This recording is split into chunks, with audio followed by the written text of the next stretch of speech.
Welcome to Hunter Fuel, a supernatural rewatch podcast for adults who enjoy their show with a chaser. I'm Liz. And I'm Lynn. Did you forget? No, I did not forget. I didn't want to cut you off. Well, thanks for now that we've both remembered who we are. Thanks for joining us for season 1, episode 12, Faith. We model responsible drunkenness here, believe it or not. All participants are way over 21. No one is pregnant. No one will be driving, handling weapons, operating heavy machinery, or conducting any shady faith healing. If you are playing along with us, those are the rules. If you decide not to follow them and you do something stupid, don't blame us. Again, friendly reminder, we will be doing a season wrap up video in between seasons. So if you have any questions for us, any things that you think that we missed, things that you want us to talk about, make sure to comment about those in the comment section and we'll talk about that then. Lynn, what are you drinking this evening? All right, I had planned on doing something much more creative, but as I know I told you off camera, I got home about 10 minutes before we Yeah, started recording, so I needed something quick and easy. I asked. So, yeah. Well, we So, are nothing if not quick and easy. So so what yeah, as what much did as you I get? was going to get creative tonight, I just had to go for for the cranberry vodka because it was fast and easy to grab. All right, cranberry vodka it is. Our featured cocktail for this episode is a Grim Reaper, and it is equal parts coffee liqueur and white rum. Build that in a glass, add ice, and drizzle a couple of drops of grenadine over top of the ice cubes, and you have yourself a Grim Reaper. Wizard Dave, can you bring up our supernatural game cards for us, please? Let's take a look at these. Lynn, how are you feeling about yours? I gotta be honest, I'm not super confident with mine. Mm, I honestly, actually, mine could be okay. Ooh, Could be is the could be. operative word there. All right. Because Well, yeah, I rewatched the episode when we were originally going to record this, and then have yeah, life and intervened. Life yeah, life intervened. We intervenes. So yeah, we had a so wee yes, break. So, all right. yes. Well, I'm interrupting. I'm sorry. Now, now Oh, I was repeating myself, which I need to stop doing. I will always listen to you. So, all right. Well, in that case, as always, the first one is on the house. So, l'chaim. Bahayim. Oh, that tastes so good. Well, oh, I dribbled. Sorry. You can't see it. It's it's below camera. It's fine. Uh, I just won't stand up. So, Lynn, I know that you would not enjoy it because you don't like coffee, but I gotta I say, if you're a coffee drinker, that one's pretty tasty. I'm not gonna lie. I was gonna Uh, say that's my definition of nauseum. More for me. I will save you. So, all right. Please, Well, I'm sorry. Go ahead. listen, please do. It's killing evil coffees every day for the fate of the world. Here comes Liz. Just Um, for those who do not know the story behind this, I had a very bad experience with my first cup of coffee. I got the stomach flu right right afterwards. after. So, anytime I smell coffee, I get queasy. Bleh. So, so yeah, so the taste, the smell, there is nothing about coffee that I find appealing. So, Well, and you know what? For me, it's Coca-Cola. Like any kind of cola, soda. I cannot get down. I can't even get past the smell of it. I have, and for the same reason. Back when I was taking my psychology classes, they call that the Garcia effect. That when nausea is induced, conditioning is permanent and immediate. So yeah, puking no fun. Don't be Yeah. doing that. No, no, So no. Dr. Seuss, no, no, no. well, on that very enjoyable note, let's get this show on the road. What'd you God talk help me. about on your podcast this week, Liz? Well, we talked about vomiting and we talked about spilling things. Was great. So, all right, here we God go. help us tonight. It's going to be a good one. Okay, so this is our standard intro. They had mixed it up the other episode for to concentrate more on mom for home. They couldn't be bothered this time. So it's the same things that we're accustomed to seeing. The boys are looking for dad. There is a little clip here from Dead in the Water. We've got one from Bloody I- Mary. So they're mixing up the stories a little bit, but it's the general content is the same.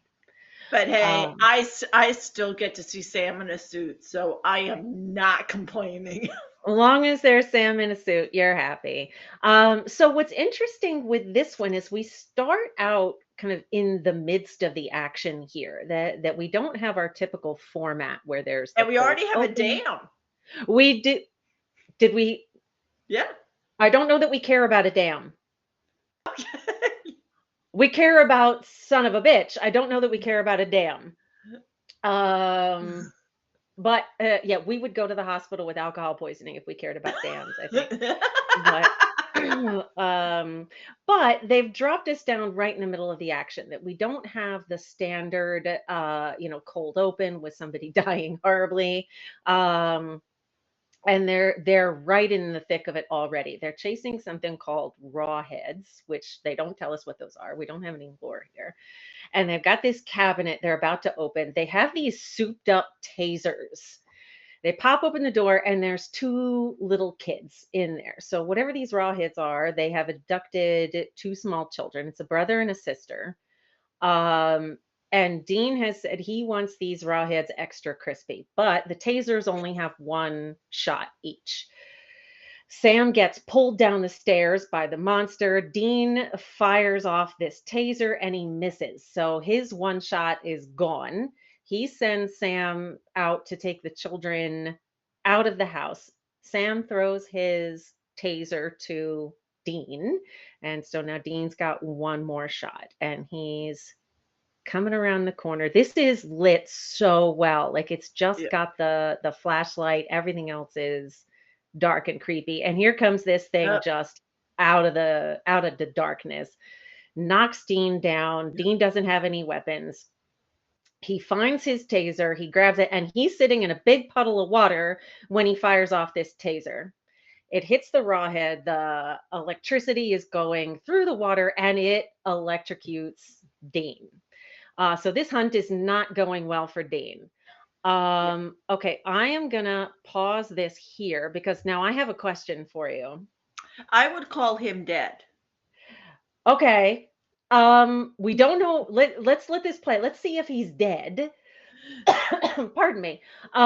Is he has he been knocked out or has he just passed out? No, I would Or is call he that dead? I would call that I would definitely call that knocked out. Okay. Absolutely. Okay. So while I have it paused, let's take a look at our game cards here, our supernatural cards, and see if anybody has someone being knocked out.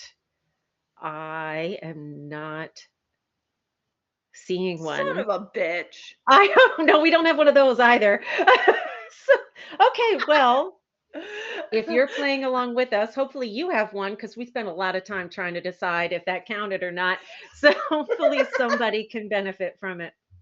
Okay, so here comes Sam. I've hit play. He's running down the stairs. He sees Dean unconscious. He's obviously alarmed. And now here's Okay, so at this point, we don't know what's happened to Dean. We've got our supernatural title card. And the next thing that we see is Sam at the hospital. And excuse me, he's talking to the nurse. The nurse is like, "Ooh, I don't see any insurance on file." She says he hands her a credit card, and the name on the credit card is David Berkowitz. Now, David Berkowitz is also known as the son of Sam, who was a serial killer, who said that he was instructed to kill women by a demon. So he was a little nuts, and Sam has chosen this name for his credit card scam that he's running. He tells the cops they just happened to be driving through the neighborhood with their windows down. They heard the kids, saved the day. Thank God you were there. Sam is now talking to the doctor, and the doctor is saying, "Look, your brother's heart was damaged beyond repair. There's nothing we can do for him. He's got a couple weeks at most." So he's not dead. We find out. We didn't know, but now we know he's not dead. And we've got this great line from the doctor where the doctor says, "We can't work miracles." Um, Now the cut. doctor looks awfully I meant to research this. That doctor looks awfully familiar. Well, I'm going to pause it here because we cut to Dean lying in his hospital bed. He's He not looks like looking good. crap. He's pardon the expression, he looks like death warmed over. This is not good. But he makes this comment that daytime television sucks. And I'm prepared to call this a meta moment because Jensenackles played on daytime television. He had Oh, that's right. he was on Days of Our Lives for 3 years. So let's take a peek at our cards here, see if either one of us has a meta moment, fourth wall break. Holy crap. Oh. Because I remember watching this episode going, holy crap, like this could potentially like be a very high alcohol episode. And yet I don't have So far, yeah. we are big goose egg for two here. Yeah. Yeah, I will say that that actor does look familiar. I can't recall off the top of my head something he's been in. I'm taking a quick look here to see. I don't think that's him. I'm trying to see if I can't find it in 3 more seconds, I'm gonna say no, can't do it. Um, Oh. uh, Wizard Dave has informed us that, you know what? That is a good call. Dean does drop his weapon there. And yeah, we didn't have that on our cards either. So yeah, this is sucking and I am not loving it.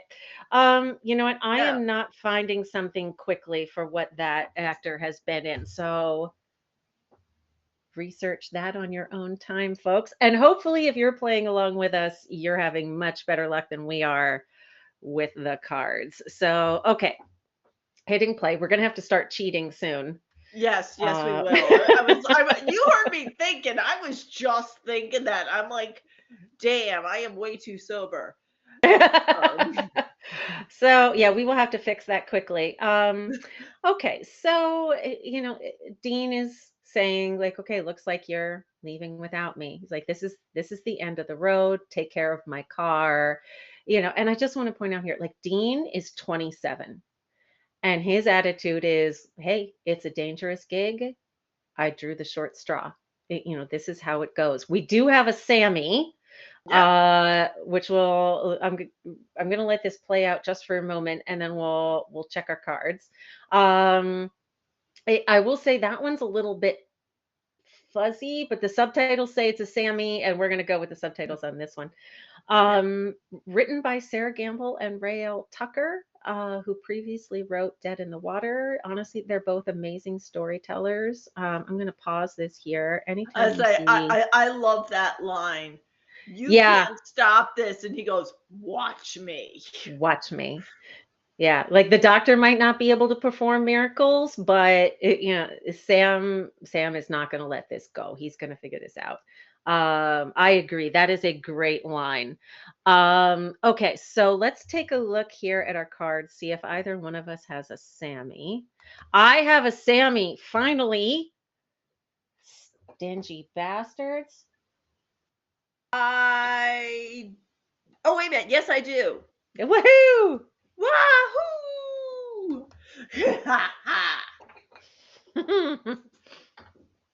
Thought you could hide Anyway. from me, did you? And you know what? J- While we're here, we have a quirky motel room as well, which I also have. do I have that? I'm not gonna lie, I'm gonna make this one a little small. Uh, I do not have that. Okay, well, I am one up on you then. All right, hitting play, and so here we are in the quirky motel room, and Sam is researching because that's what Sam is good at. He's good at lots of things, but he's especially good at researching. And so he's looking for, ways that maybe they can help Dean. This is an amazing, amazing conversation. Well, it's not a conversation, but he's leaving a voicemail for John. And he's essentially saying Dean is dying.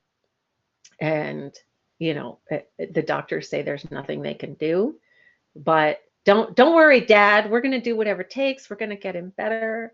And what I love about this performance here from Jared is you can see in his face like I'm wasting my fucking breath. Like I'm calling Dad, and he's there's no way he's coming. He's not gonna respond. But here comes Dean. Dean Yep. has checked himself out because he's not going to die in a hospital where the nurses aren't even hot. Like, Now, what also I love about that message that he left, and you're gonna have to go back in your memory, I think a couple of episodes, but when Dean left a similar message on John's answering machine, it was, Dad, what do I do? Like, you right. need to get here. I don't know what to do. And when Sam calls him, it's like, this is just an FYI. I'm Yeah. I'm gonna figure this out, but I just thought you should know what's going on. Like Yeah, it no, that's a really great point that yeah, the brothers' reactions. So I think A for Sam, and it's interesting you bring that up. That's something I hadn't really thought of before, but that A, Sam's relationship with John is very different, and B, at this point, they've already called him once desperate and got nothing for their trouble. So he's like, okay, I'm informing you, but I know you're not coming. So yeah, I think it speaks to a couple different things that why the brothers are responding a little differently here. That's a really good catch. I'm gonna pause this here. I'm hitting pause and nothing is happening. There it goes.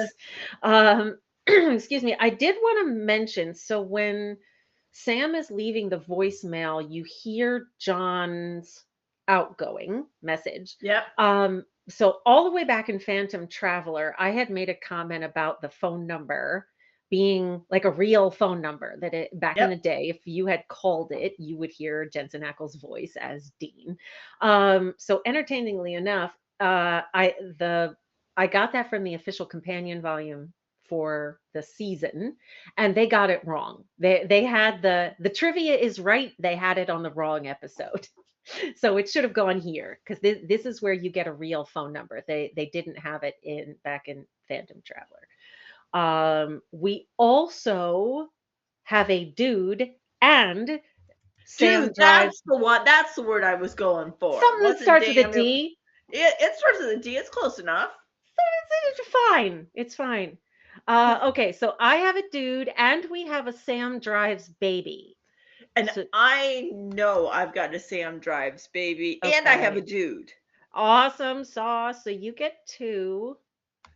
All right, now where is I Sam get. Drives baby? I have And one. And I know and of course I researched it a week and a half ago. I'm just gonna make this one a little extra stiff because I'm not pouring 2 shots in 2 seconds. It's Mm-mm. just not happening. It's So not cheers. efficient. Cheers. Mm. Yum yum yum yum yum. Um, I know I'm such a dork, but you gotta love me for it. I Uh, do. so the guy standing behind the dude with the sheriff's hat, Oh, I know.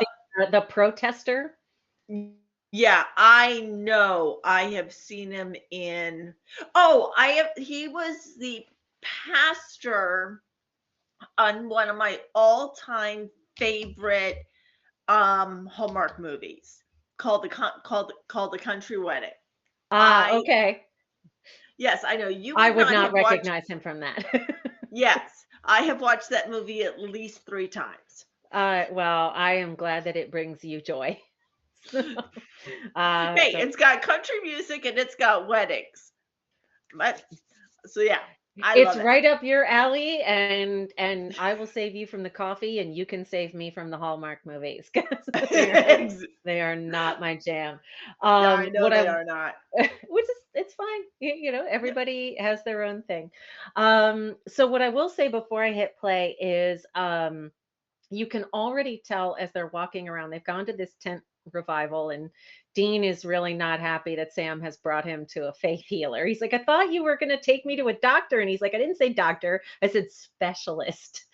so, so Sam has conned Dean into coming to this faith healer. It's a tent revival, and in Vancouver where they filmed the show, it had just absolutely poured down torrential rains for like 5 days. So they show up and the mud was literally feet deep, and they were having to tow the cars in and out because they'd already committed to the location. So for continuity, they couldn't move. So there is just tons of mud, and you can see them like slogging through this. Um, and we're about to meet a new character here. So I'm hitting play, and the boys are having this really great conversation about faith. And Dean is essentially saying, I believe in what I can see.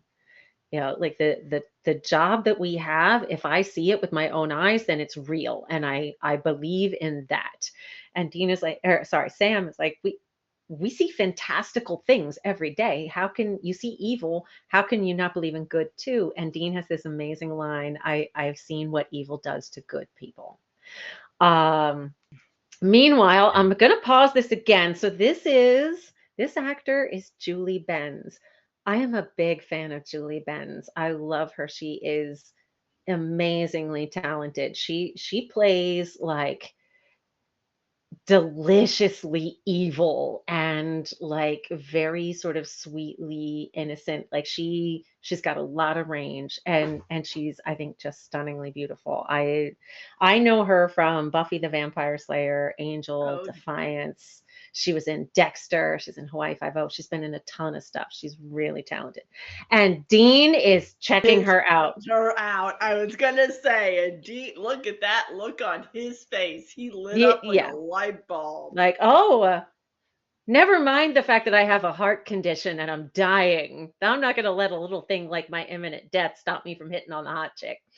Nope, nope, Okay, nope. let's see if either one of us has Dean. Dean checks out a woman. I don't have it. Let me see if I Mm, do. furrowed brow. I do not have it. I'm mad. Nope, neither do I, I son of a don't like it. bitch. We don't have No, one of no, those either. no. Ducky Don't says like no, it. no, no. Okay, says nope, nope, nope. All right, well, we're gonna hit play there. So here we've got Layla, and she and her mother are people of faith, and they've been coming to Reverend Roy Lagrange in his tent. Here's the mom. Excuse me. And they're like, okay. Dean is like, oh, I bet she can move in some mysterious ways. So they walk into the tent revival, and there's some security cameras, which are going to be helpful later. Um, and Dean just starts to like sit in the back, and Sam is like, "Are you kidding me? Like, no, we're gonna sit up front." Dean's obviously hurt, and Sam's trying to help, and he's like, "Dude, get off me!" Because I'm a big tough man. I don't need your help. So they find out now that Roy LaGrange, the pastor of this tent revival, is blind. Yeah. And so they are parked right up front. They just coincidentally happen to be sitting behind Layla and her mama. Um, they're getting ready to start the service, and there's this Oh, long look at a Coptic cross on the altar, which can't possibly be significant in any way. Um, so that's what? Go ahead. yeah, I was gonna say, definitely remember that cross because that sucker is key. That's key. And so I mean the Coptic cross is a real thing. It's the Coptic Christians are North African Christians from the area of what is today Egypt. It is one of the oldest denominations of Christianity in the world, and it's very recognizable as an ankh, the Egyptian Yeah. symbol for eternal life, and inside the loop is a regular cross. So the Christian interpretation of it from the Coptic Christians is that the loop is a halo because it's a cross. So with Jesus on it, that the loop is the halo around Jesus's head, um, or it's an ankh with a cross in it. So, which is very similar to the idea, like the Irish cross with the sun symbol on a cross. So now immediately Roy LaGrange has picked Dean out of the crowd. And Dean is like, no, somebody else. And Sam is like, are you fucking kidding me? I just dragged you through 4 feet of mud. Like, come on, this is you. Dean is not loving Yeah. this. So they No, they drag Dean up on stage. Go ahead. but what I find interesting Hmm. is just keep in mind Sam's attitude now. Okay. Because I don't want to spoil things, but just keep that. I just feel like this very quickly does a 180. And I find that It very interesting. You know what? You're absolutely right. And this is something we're going to talk about more next season. That the way these characters are written, both brothers undergo some shifts in coming seasons. So yeah, you're absolutely right. So here we go. We've got Reverend Lagrange is praying over Dean. And they have to be, I imagine, very careful with the blocking here because now you've got Dean on his knees in front of the pastor. So we've got to be really careful with how this looks on screen. Um, and Dean collapses. And as he's coming to here, he sees kind Yeah. of a creepy, wrinkly old man blurry behind the pastor. And so he's like, what the shit is that? Yeah, That I was is, gonna say his facial expressions said it all. yeah, yeah, absolutely. Like this is not right. So now they've taken him to the hospital, and the doctor is saying, like, yeah, you're in perfect health, which is exactly what we would expect from somebody who's 27. But it does happen. We had a guy in here just yesterday, perfect health, and he died of a heart attack. And Dean's spider senses are tingling. He knows something is not right about this situation. Um, Sam is like, "You're alive. Okay, let's take the win here." Yeah. And I love this line from Dean where he says, I've been hunting long enough that I trust a feeling like this. Something is Yeah. very wrong here. I Go ahead. like how he said, I felt cold Hmm. for a moment. Like, Yeah. it's like, This was not a warm, fuzzy, no, yay, I'm being healed. Like this just feels wrong. So we're like, okay, well, we need to look into this here. So the brothers split up.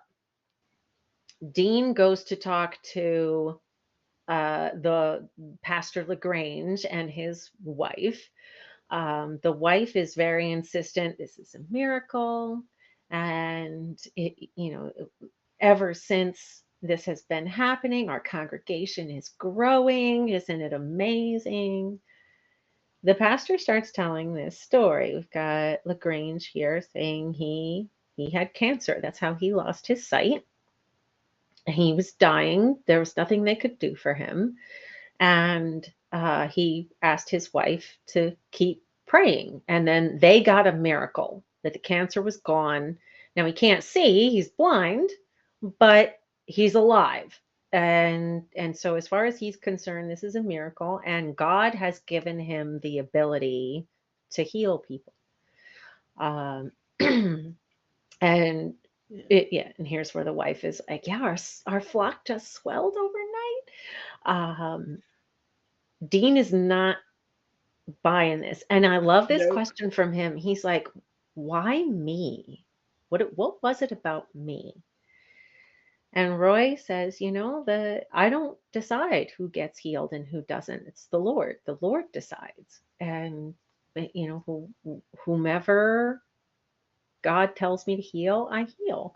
And when I saw you, I looked into your heart and I saw someone with purpose. I saw someone whose work wasn't done.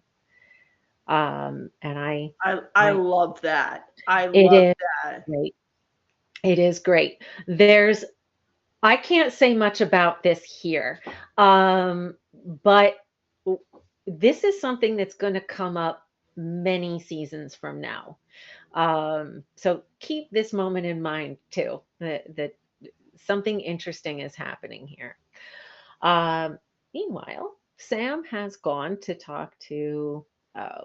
I'm not exactly certain what this gentleman's role is. He's at a health club. There's a swimming pool, and the clock stopped at 4:17. So that's going to be important Yeah, in a minute. Dean's leaving Roy Lagrange's house, and he runs into Layla. Layla and her mama are coming up the stairs. They want to talk to Pastor Lagrange. The wife is yeah, saying, "I'm so sorry. Roy is resting. You can't talk to him now." I yeah. love And this and conversation. Mama is not liking that answer No, at all. no. And I love this conversation a lot, and the dynamics between Layla and her mom are great. Like you can really see from the performances that Layla has sort of accepted what's happening, and the mother is looking at Dean like, what makes you more deserving to live than my daughter? And I mean, you can't blame a mom for No, doing whatever is possible to protect her child. You can't blame her for this. But she's like, I'm doing everything that's expected of me. I'm going to church every single day. I'm praying without ceasing. And my daughter's brain tumor is not getting any better. You show up one day, the very first day you walk in, you're not a believer. You don't deserve this. What makes you so special that you get this and my daughter doesn't? And I think it's something that people of faith wrestle with. mhm, And this episode asks a lot of these kinds of questions. And it's one of the things I really love about this episode, honestly, that it's a point where it goes from a standard horror film of the week format to the realization that we can wrestle with some of these big topics, and we can leave our audience with questions. oh, absolutely, um, 100%. Here comes Dean. I love this moment. He walks into the motel room, and the very first words out of Sam's mouth are, I'm sorry. Like he knows, like Marshall Hall. died, the young 27-year-old guy with the heart attack, he died at the exact same time that Dean was healed. And they like somehow Roy LaGrange is trading lives, one person for another.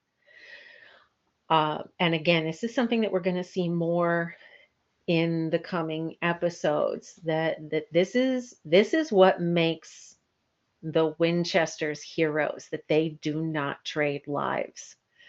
And he knows right away that Dean would never have agreed to sacrifice somebody else for himself. Yeah.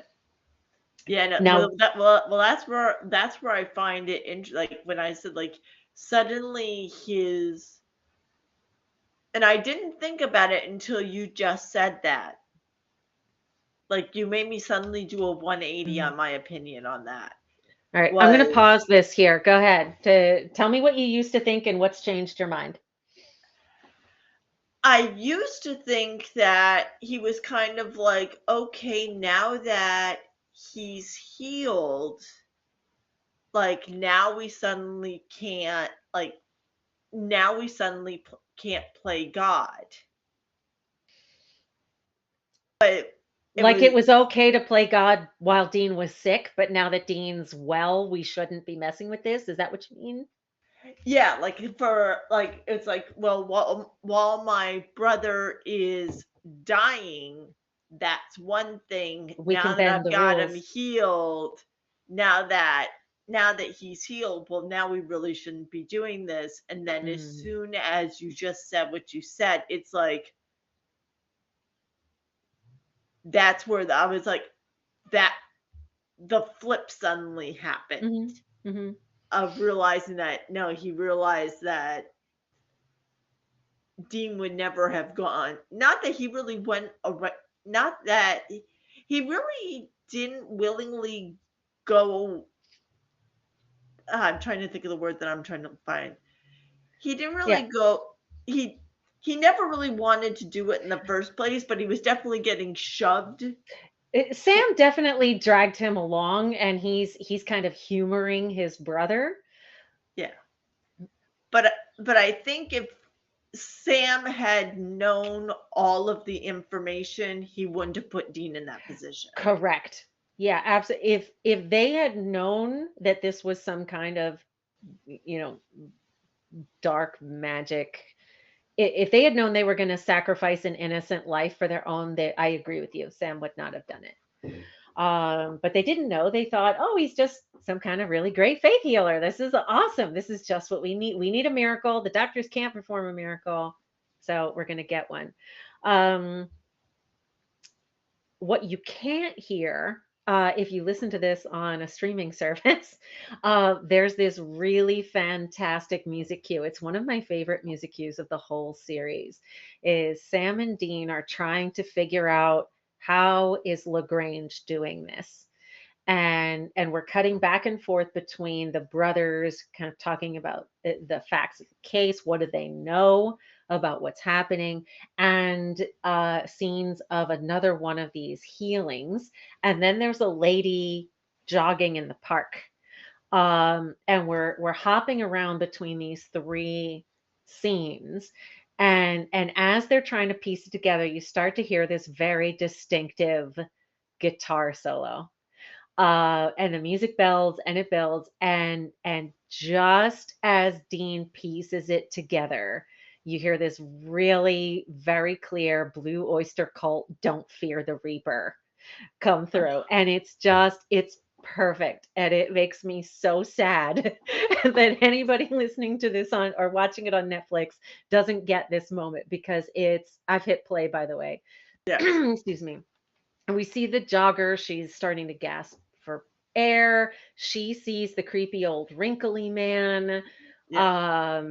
And Dean is saying, I know what this is. There's only one thing that can take a life like this.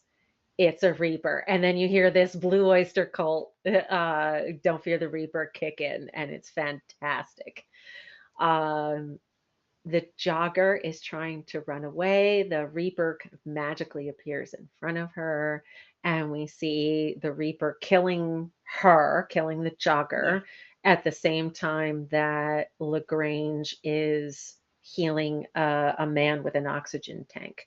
Um, and so he's trading one life for another. Here comes the Reaper. So we've got Lagrange's hand on one side of the man's head, the Reaper's hand on the other side, and he transfers that woman's life to this man.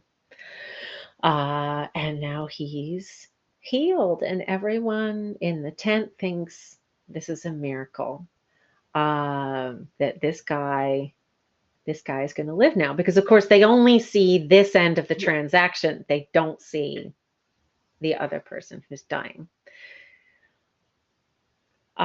We Um, have now we have a lore. Let's check Whoa. our I'm hitting pause. There it goes. Let's check our Stupornatural game cards. Do either one of us have a lore? I do. Yay! Good for you. You know what? I'm not getting a ton here. I'm just gonna have a skosh. I can't let you drink alone. That would be rude. Cheers. Cheers. I just had a tiny bit. All right. Alrighty. Okay, so there So, we've got Dean is holding up a sign. It's got famine written with big letters across the top. yep. Um, so they're looking through the lore about reapers. And Dean is saying this is why Sam couldn't see the old man, because you can only see it if you're dying. Yep. Uh, Sam is noticing the Coptic cross. This bothers me a tiny bit. So Sam is going through a tarot deck, and Yep. he holds up. This is the magician card. Um, many and the magician on this particular tarot deck is holding a staff that has the Coptic cross on it. I'm just going to say this is not traditional iconography for this tarot card. So we're going to roll with it. But this is, I don't like it. I don't like it. It was, they made this up, and I'm moving on. I'm letting it go. Okay. Um, I am mad as well. Dean's been carrying around this fucking coffee cup for like 5 minutes. He hasn't taken a single sip out of it. Cheated, man. Just cheated. This is another great conversation the brothers have about, okay, what makes somebody a monster? And is it okay for us to kill a human being? Um, is No, that okay? Like, if you're killing somebody, you're a monster. We kill monsters. Like, this is kind of Dean's attitude. And Sam is like, no, we hunt evil. We don't hunt people. That's not us. Like, we don't. That's not a game we're gonna play. So they have this conversation about, like, what is our role in this when our bad guy is a human being? What do we do? Particularly if, like, okay, if it's a human yeah. being who's, say, a serial killer, like, okay, you turn this over to human authorities. Police can deal Yeah. with normal serial killers. Police can't deal with the supernatural. So Nope. what do we do here? So this is a great conversation I really enjoy. um, I also want to point out, as so Sam is walking around in Lagrange's home. He's broken Yeah. in. We don't see him pick a lock, which makes me mad. Nope. I'm very sad. We don't see him, but he's walking around. Christopher Leonards, who's the composer for this episode, used something called a prepared piano, and what that means is you take a piano and you jam a bunch of stuff in the strings of the piano. You put like paper clips and coins, and so when the pianist plays the piano, all those things like vibrate on the strings and make really creepy noises. Mm-hmm. So the score is really interesting here. Um, so Sam Yeah. has Oh, and found he just spotted the cross and all the right. different newspaper clippings. So Sam has found a spell book of some kind, and yeah, you're absolutely right, Lynn, that the book is kind of jammed with um paper newspaper clippings of, and these are the people who have died, and we Yeah, see that like the woman who died for the guy on the oxygen tank, she was an abortion rights activist. The guy with the, I'm trying to remember now, it went by a little fast, but the guy who died of the heart attack was another person that some, conservative religious folks might consider to be amoral or immoral. And so now the next paper clipping they've got is this guy who's been protesting the yeah. revival. So Sam is out in the parking area, slogging through ankle deep mud, trying to find this guy because he knows that this is the next victim. And Yep, of and course, who oh, gets it has called up to but be Layla. her. It's like, Of course, it's really? Layla. And you Ah, can see Dean is like, God damn it, why? Why did it have to be Layla? And somebody who really deserves this. And he's saying, Layla, please, you can't do this. She's like, I've waited for months. It's finally my turn. And of course, Dean can't tell her, well, he's enslaved a Reaper and he's killing people. Like he can't tell her that. So she's got to make this choice between her mother, who's really desperate, and this guy she's just met who can't give her any reason why this is bad. So I don't think we can blame her here for what she no. does. Oh, no, absolutely Um, not. you know, but now poor Dean, he knows somebody's about to die. To die. Um, and it's somebody And there who's it is. innocent. And here he is. We see the Reaper chasing the protester from your Hallmark country wedding movie. And Sam is trying to protect him, but he's trying to protect him from something he can't see. And of course, Jared, okay, I love Jared, I do, but you Yeah. could see him working really hard not to look at the guy coming right at him. And like the dude's pointing, he's like, I'm pointing right at it. And Sam is like, where? Where? I don't see it. So Lagrange is And then, of just course, about, go and ahead. then Dean's gotta yell fire. He's yelling fire. Everybody's running away. Her performance is just heartbreaking. This actor, like, this is my daughter's only chance, and it's ruined.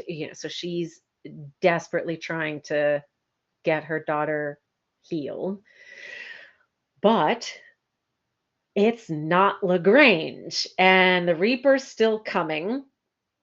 Sam, Sam, I'm sorry. This is Jared's trying so hard, but he's like, "Oh my god, what do we do?" This is not the best performance ever from Jared. I think he's a talented guy, but he was young here. He was young. This is not the best. And Dean all of a sudden is like, "Oh, it's not Roy, it's his wife." So he stops the wife. He sees she's got another one of these Coptic crosses around her neck. And as soon as she's disrupted, she stops doing her incantation, and the Reaper goes away, leaving this protester alive.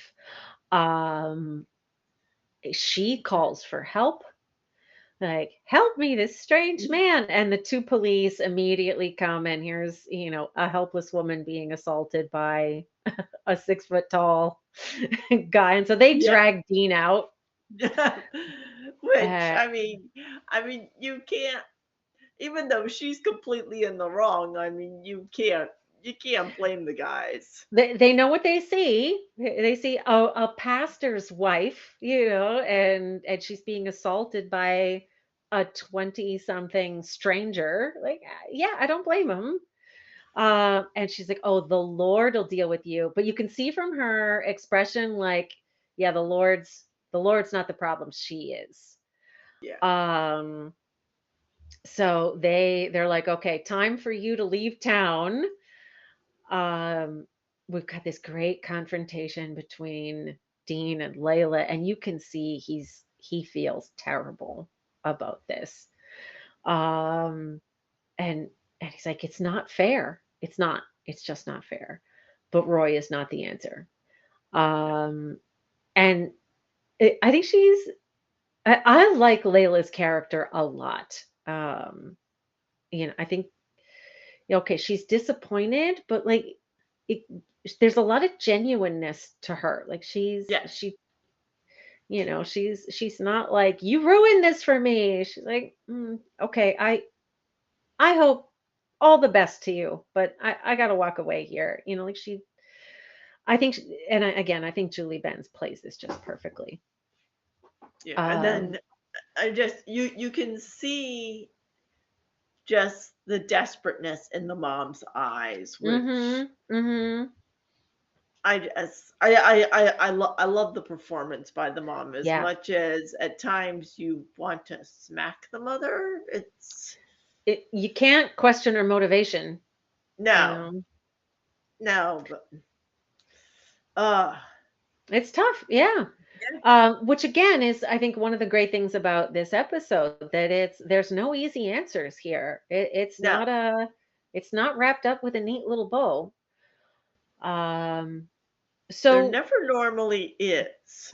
not in real life, but television tends to have kind of, quaint little answers, and it's one of the things I really appreciate about Supernatural is they were willing to wrestle with Yeah, these ideas where there are not simple answers. The boys are back in the motel room. They're trying to figure out what to do here. They realize the wife has put a binding spell on the Reaper, that she did this to save her husband. Um, and they're like, "Okay, well, what do we do here?" So they believe that, in order to bind the Reaper, there is an altar with terrible things on it, like human bones and blood and things. And if they can destroy this altar, it will break the hold that, excuse me, the wife has on the Reaper.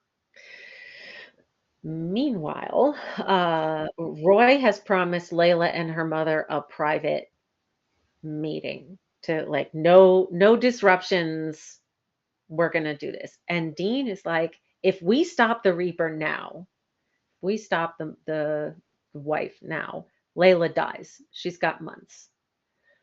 Sam was like, "Okay, it sucks, but this is a normal human death, and if we don't stop it, somebody else who's just as innocent as Layla dies." Like that. It sucks. This is shitty, but it, we can't let them continue to trade lives like that, not even for Layla. Which is also something I think they do really well in this episode with, and it's all down to the actors. They yeah, have so little time, but they, like, you can see that Dean genuinely cares for Layla. This is not a, like, okay, he was hitting yeah. on her right from the beginning. She's beautiful, but there's a real connection there, and they play that really well in not a lot of time. The actors do a great job with it, I think. Well, that's I've said it before. Jensen does amazing things just with his facial expressions. Like he Very says, tiny facial expressions, yeah.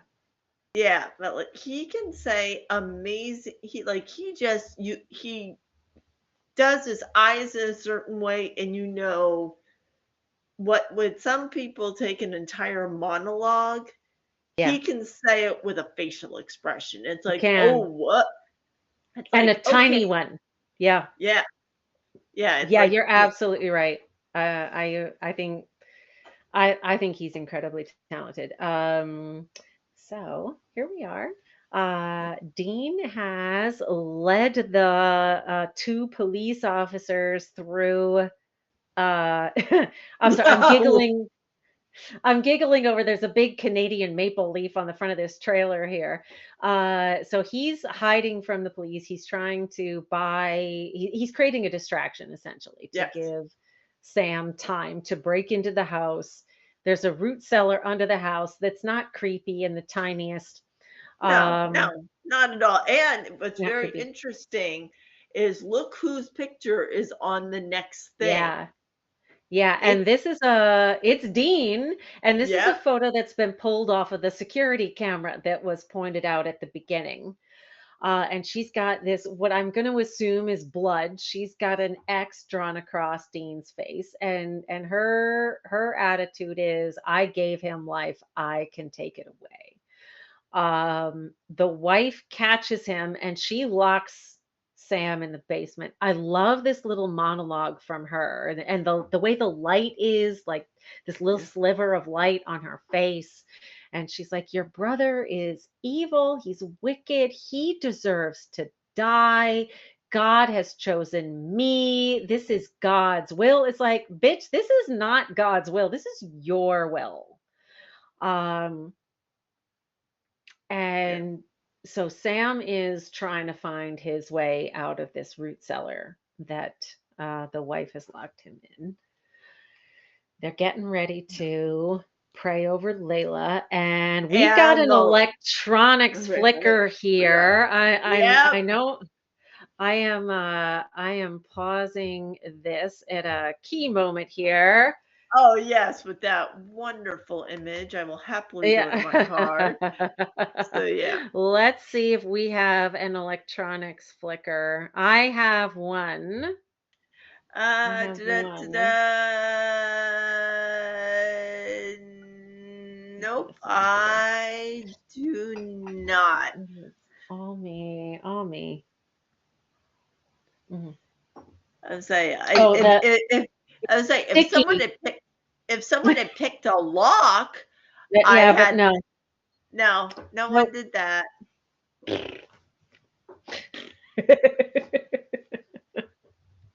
Alas, alas, no. So, all right. So here comes the Reaper after Dean. And what I think is really interesting here, Dean, he doesn't run, he doesn't fight. He just stands there. And I wonder, they don't address this. This is just me wondering if this is him feeling like Layla deserves to live more than he does. Now we've seen before that the Reapers have a power that once they get close enough, it prevents people from running. Um, but it, it's a little ambiguous, but it makes me wonder. Like Dean has a minute before the Reapers kind of close Yeah. enough. And I wonder if part of it is like, I'm not going to run. I'm going to trade my life for Layla's. We've got Uh, Go ahead. and then, of course, we have Sam who then rips the thing away and smashes it, Yeah, which yeah. Sam catches the wife with her Coptic cross. He smashes it. There's blood inside, and it because he broke the altar, that didn't stop anything. So he's like, okay, there has to be something else she's using, and he realizes the cross. And so now the Reaper is free. The Reaper is not happy. So oh, look at he that smile. look at That is that so like, evil. "Oh, I'm coming for you, bitch." And See, now what I always find interesting though is that I wonder if he had had his hands on Layla, if it wouldn't have been like a switch with his wife to Layla. yeah, I've paused it here because there's something I have a question here, but yeah, I do think it's interesting that the Reaper could transfer the mom's life to Layla and it doesn't. Yeah. Um, So it does really kind of leave us with the sense that, for reapers, and spoiler alert, this is not the last time we're going to see reapers on Supernatural. Um, there is a like what the wife has been forcing this reaper to do is unnatural. Yeah. And so the reaper is like, okay, I'm gonna take revenge on you, but nobody gets to benefit from this. That this is trading one life for another is not how things are supposed to go. um so Because yeah, because I'll admit, the first couple of times I watched it, I was kind of like, "Huh, why the wife?" And then you said something earlier that she had. I can't remember the phrasing you used, but a light bulb went off in my head of that's why he went after her when you said that she had done a bonding spell or something like the that with binding spell, yeah. the binding spell. So when that got broken, Hmm. he went after her. I'm like, that explains it. Okay. Yeah, this is revenge. This Yeah. is like, oh, you've been making me do this. This is it, and again, uh, here I go with the spoiler alerts again. This becomes clearer later in the series about reapers and their function. That reapers are not monsters in the way that um the Winchesters typically deal with monsters. That in this episode, the monster is the wife, Yeah. and that she's been forcing this Reaper to do things that are not things that the Reaper chooses to be doing, or has been. I'm not going to say that. Um, and so the Reaper is like, okay, I'm free now. This is, I'm coming for you. Yeah. Um, but yeah, so this is a revenge killing on the part Yeah. of the Reaper. And this is again one of these cases where uh, the Winchesters, like the brothers, wrestled with this. Like, okay, so the monster is not a creature; it's a human being. And by the end of the episode, the monster is dead, but the Winchesters haven't killed her. Like neither Sam nor Dean are responsible for a human death. Um, but so the monster's been ganked, but not by Sam and Dean. The reason I've paused it here and I've paused it in a very specific place. So as the wife dies, there's this little there's this time you see her exhale like a little like her breath frosts in the air. Do we want to call this a sudden unexplained cold spot? Yes, because I would have also said when Dean said I felt a chill, that was kind of an Mm. unexplained because like to me there have been a couple in this episode. Yeah, so let's check our cards and see if either one of us have sudden unexplained cold spot on And I don't our even think I have it. Just to I me, don't either. This is some bullshit, man. Hopefully, if you're playing along with us, hopefully your card is a little is kinder to playing a you. lot better than mine. Yeah, because I was like, son of a bitch. Nope, nope. Like this episode had some potential of like I'm watching it going, there's that and that and that and that and that and that It's a and that. boozy episode if you It ha- have the right card, but yeah. that's how the game works. Them's are Uh-huh. the rules. So, okay, so we're gonna call this a sun and unexplained cold spot. Usually, it's something like you'll see a person's breath fog, or like glass will start to frost over, things like that. But so okay, and the reason I'm comfortable calling it that is, and I'm gonna hit play now, this is not her dying breath. Like she collapses here and she moves, like, and it's not just a like she's flopped, like she's still a little bit alive. She's almost dead. She's nearly dead. And she's still moving a bit. So yeah, we're gonna call that a sudden unexplained cold spot, not that it helps us.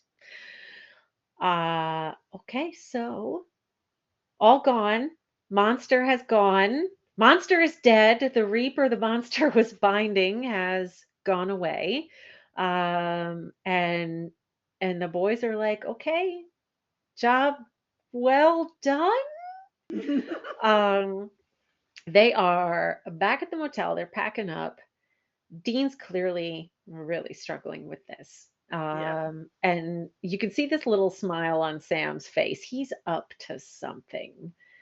Sam's like, this is a win. Dean's like, this didn't feel like a win. And here comes Layla. Layla. So Sam had invited Layla over. He told her Dean wanted to say goodbye, and he's like, "Yeah, I'm gonna go get a, I'm gonna go get a, yeah, I need a soda real Soda. bad, but bye." Uh, Later. Yeah. But what's uh, interesting is Dean almost just looks awkward here. It's well, not yeah, like, ooh, I finally got the hot girl to myself. no, It's like it's almost like Sam has the girl in the hotel room, not well, him. well, she's definitely there at Sam's invitation. Yeah, but this is not a like, hey, you're gonna die anyway. Let's get it on. Like this is not like there's a genuine connection here, and Dean, um, you can see that Dean is really struggling with like Yeah. you don't deserve what's happening to you. But this is a normal human death. It's shitty, Yeah. but this is the way that it is. There's nothing he can do about it. And what I especially love about this conversation is she says, you know, I'm okay. And it's something we've seen with her from in her performance from the beginning, Yeah. that like the mom was the one really cracking the whip on this. And she's been kind of like humoring her mom, sort of like Yeah. Dean was humoring Sam. Yep. And at the beginning, Dean was really like, um, I, I, I I'm not buying this. You know, that like he's saying he's okay. You know what? I'm going to pause this really quickly here. We've got this beautiful exchange I'm going to talk about in a second. But from the beginning, Dean was like putting on this kind of false bravado, like, yeah, I laugh in the face of death. Ha ha ha. You know, and Sam was like, I know you're scared. You can't fool me. And here Yeah. at the end, Layla is saying, I'm okay, and we believe her. Yeah. This is not a facade from her. She's made peace with the fact that she is not going to survive. Um, and they have this great conversation about faith. But you know, he's saying at the beginning, Dean is saying, I believe in what I can see. Yep. And here's this situation where she has zero proof. The miracle didn't work for her. Yep. There- and she still believes. And so the two of them have a really beautiful and interesting dynamic. Um, that now there was originally in the script, and they filmed it, an on-scene kiss between these two. And I'm gonna hit play. There's this great where like she puts her hand in his hair, and you so right there where she gets up, you can tell where they edited it out, that there had been a kiss there. I kind of like that they That, edited it out. That yeah. it keeps their relationship. This is not a It's not a kiss moment. It's not a kiss moment. This is not a booty grab on Dean's part that they have a genuine, I hate to call it a relationship, but it's real. And there's this beautiful, beautiful moment at the end where he says, "You know what? I'm not a praying guy, but I'm gonna pray for you." And she's like, "Now that is a miracle." And that's where the episode ends. That's Um, awesome. this is awesome. So last thing I'm going to mention, and then we'll talk about this, is so the showrunner Eric Kripke has identified this as being his very favorite episode of season 1 because they have these big themes they were able to explore and these questions that they were able to wrestle with. And it was kind of their first signal that okay, they could do this and they weren't going to get canceled. You know, that Yeah. their viewers were interested in this kind of content. So, Hmm. all right, tell me what do you think about this one? Something you loved, something you hated. Well, the one thing, and of course, I could see it when it was on, when I watched it on the big screen. I was looking for it on my Whittle screen and I couldn't see it. The Little one. one thing I did not like, and I couldn't find it on the smaller screen to point it out, there is a scene when they are outside the tent where it is very clear on half the screen it is pouring down rain, and where they are, it is not. Mm. And it drove me crazy. I'm like, seriously? Yeah, Seriously? If it's going to rain, they can get wet.